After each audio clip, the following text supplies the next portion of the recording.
Y aller ou pas, telle est la question. Bonjour Sylvie Brunel. Bonjour Laurent. Merci de passer par le journal de TV5 Monde. Je parodie Shakespeare, c'est juste pour le sourire, mais c'est vrai que se rendre dans une dictature pour passer des vacances, c'est un vrai cas de conscience.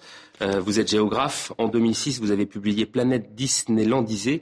Alors, quel est l'avis de la géographe ? Est-ce qu'il faut aller sous ces dictatures pour passer des vacances ou pas ? Alors d'abord, le tourisme, aujourd'hui, c'est une des premières industries mondiales. Et c'est une industrie qui est en croissance exponentielle. C'est-à-dire que on considère qu'il y avait 25 millions de touristes en 1950, il y en aura 1,6 milliard en 2020. C'est donc devenu une industrie de masse. C'est devenu une industrie de masse qui transforme les territoires et qui met en contact des gens qui n'étaient pas en contact jusque-là. Alors quand une dictature est totalement fermée et que vous ne vous y rendez pas, les populations n'ont absolument aucun témoin, elles n'ont personne pour échanger. Elles sont complètement soumises à l'oppression et à la prédation. Alors le tourisme, bien sûr, certains le voient comme une activité idiote, bronzé idiot, Sea, Sex and Sun. En réalité, le tourisme, ce sont des gens qui partent parce qu'ils ont envie d'aller à la découverte de l'autre. Alors, il y a deux solutions. Soit vous restez dans des hôtels-clubs, style Cuba, les Maldives, etc., où vous êtes interdit de sortir parce qu'il y a des espèces de péages. Et là, la question qui se pose, c'est qui profite de la manne ? Ce sont souvent des emplois sous-qualifiés, subalternes, avec beaucoup de pression sur les consommations d'eau, Et puis, il y a un tourisme où on essaie de sortir de ces chemins battus et on va à la rencontre de la population. Alors, on va prendre quelques exemples. Les Maldives, par exemple. Pendant 30 ans, ça a été présidé par Guyonne. Il tenait de ça du main de fer. Il a investi dans beaucoup d'hôtels. Qu'est-ce qu'il faut faire ? Il faut y aller, pas y aller. Il faut se dire on y va, mais pas dans les hôtels de Guyonne. Mais c'est très difficile parce qu'aux Maldives, il y a des îles pour touristes et des îles pour la population. Donc, de toute façon, vous ne pouvez pas dire que vous allez aller où vous voulez.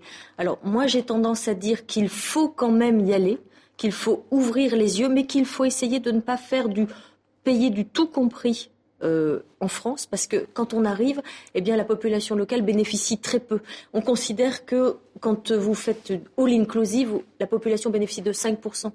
Quand vous essayez de faire il y a tout un tas aujourd'hui de voyagistes qui travaillent de façon responsable, de façon intelligente, qui essaient de faire participer les populations locales à la fois sur l'échange culturel, sur la fourniture de biens et de services, là, je crois qu'il faut au contraire se déplacer parce que dès qu'on reste chez soi, on ne peut pas échanger. Et le tourisme, c'est quand même une forme de mondialisation pacifique. Alors parfois c'est compliqué. Il y a une ONG belge, par exemple, qui est allée en Namibie. Elle constatait que dans les fermes agricoles, les ouvriers touchaient 2 €, alors que la journée pour le touriste, c'était autour de 200 €. La Namibie, c'est pas extrêmement réputé comme une destination touristique, mais tout de même, alors qu'est-ce qu'il faut faire dans ce cadre-là ? Il faut systématiquement et dans tous les pays encourager les voyagistes responsables. Il y a une association qui s'appelle Association pour un tourisme responsable. Il y a des normes, il y a des chartes éthiques et vous avez, en France et puis dans les autres pays, vous avez tout un ensemble d'agents de voyage qui essaient justement de faire en sorte que le tourisme n'abîme pas les lieux, bénéficie aux populations et crée bien sûr une expérience positive pour celui qui l'a fait. Maintenant, si vous êtes juste en recherche de Sea, Soleil and Sun, vous n'avez pas besoin forcément d'aller chez les dictateurs. On va continuer la petite liste parce qu'il y en a un certain nombre. Alors, il y a certains pays pour lesquels c'est d'ores et déjà réglé. On sait que les agences de voyage ne les proposent pas vraiment. On va parler du Zimbabwe, par exemple, avec le dictateur Mugabe, de la Corée du Nord. C'est pas vraiment une destination. Mais il y en a qui souhaiteraient, en tous les cas, recevoir des touristes. On va parler, par exemple, de la Birmanie. C'est un cas un petit peu à part. C'est une dictature militaire. Aung San Suu Kyi, l'opposante historique qui a été prix Nobel de la paix, dit « Les touristes, moi, j'en veux pas, ça ne sert qu'aux généraux ». Qu'est-ce qu'il faut faire dans ce cadre-là ? Alors ça, c'est un vrai problème de conscience parce qu'en même temps, quand vous allez en Birmanie, alors vous savez que c'est ils sont très surveillés, les touristes, très encadrés.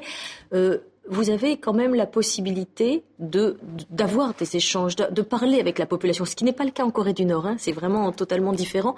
Et même si Aung San Suu Kyi dit que ça ne profite qu'aux généraux, je pense que fermer ce pays totalement, ce n'est pas une solution pour la population. Et j'ai envie de dire, de quel droit elle, qui a des relations avec le reste du monde, se permet-elle d'interdire à sa population ces relations ? On sait très bien que, par exemple, sur le travail forcé auprès des entreprises minières, pétrolières, que dans un certain nombre de sites, c'est parce qu'il y a eu un regard extérieur qu'on a pu avoir de l'information. Est-ce que ça veut dire que les États, par exemple la France, doit faire des recommandations à ses ressortissants, à ses touristes, en disant voilà, tel pays c'est un site, tel pays c'en est un autre ? Alors c'est délicat parce que, vous savez, il y a toute l'histoire de la diplomatie. Le ministère des Affaires étrangères publie déjà des lieux autorisés. Vous savez d'ailleurs que quand le ministère des Affaires étrangères met en zone rouge un pays, les gens de ce pays se sentent complètement condamnés, ils se sentent étranglés. C'est ce qui s'est passé pour la Mauritanie, c'est ce qui s'est passé pour le nord du Mali. Donc quand on classe un pays en zone interdite, on tue économiquement les gens qui dans ce pays, les guides, les chameliers, je parle de l'Afrique.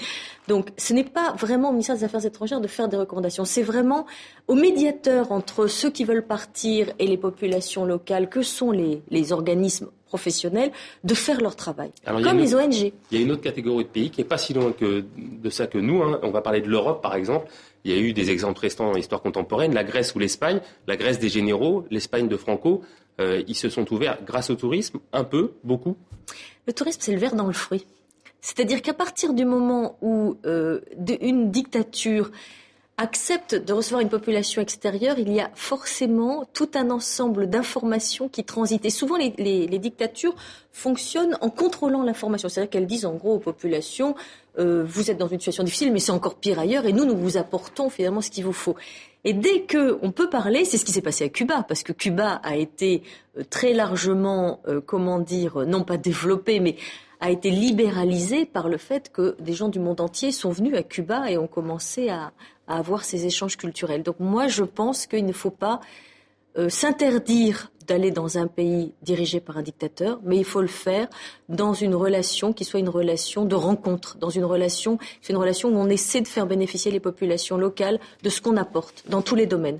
L'information, l'achat de biens et de produits, et puis la découverte culturelle. Et ça donne par exemple un slogan qu'on me souffle à l'oreillette, qui est « Enfin libre de bronzer ». C'est le slogan qu'emploie en ce moment la Tunisie. Alors, oui, merci pour l'oreillette. Non, c'est vrai que la Tunisie fait partie de ces pays qui ont misé sur un tourisme bas de gamme. Et vous savez que le problème du tourisme bas de gamme, c'est qu'il est au détriment des populations locales et au détriment des territoires. Parce que c'est du béton, parce que c'est des consommations extrêmes et des salaires très bas. Peut-être que cette révolution tunisienne pourra aussi déboucher sur un tourisme qui soit mieux réparti au profit de la population. Il y a tellement de choses à découvrir en Tunisie qu'il est dommage de se cantonner au bord de mer. Alors il y a plein d'autres exemples. On aurait pu parler de l'Argentine du temps de la dictature, puisqu'il y a des pays qui utilisent par exemple des événements sportifs notamment. Le dernier en date, ça pouvait être la Chine avec les Jeux Olympiques. Qu'est-ce qu'il fallait faire, par exemple, pour la Chine ? Est-ce qu'il fallait boycotter les JO ? Non, bien sûr que non. De toute façon, vous savez, les Chinois vont devenir les premiers touristes du monde. C'est-à-dire qu'on parle toujours de nous chez eux. Oui. Mais il ne faut pas oublier que dès que le niveau de vie s'élève, c'est eux chez nous. Et nous sommes en train de devenir, nous, l'Europe, le gigantesque musée des pays du monde entier. Merci beaucoup, Sylvie Brunel, d'être venue nous expliquer, de nous donner votre point de vue de géographe et de citoyenne à propos effectivement des dictatures et de savoir si on peut aller ou pas bronzer utile dans les dictatures. Je rappelle votre livre. On n'est pas obligé de bronzer, on peut y aller, on peut y aller sans bronzer. Pourquoi le tourisme est toujours considéré comme un imbécile ? Parce qu'on a envie de se reposer parfois aussi. Mais quand vous économisez des mois et des mois pour partir en voyage, c'est pas uniquement pour bronzer, c'est vraiment pour autre chose, enfin je crois.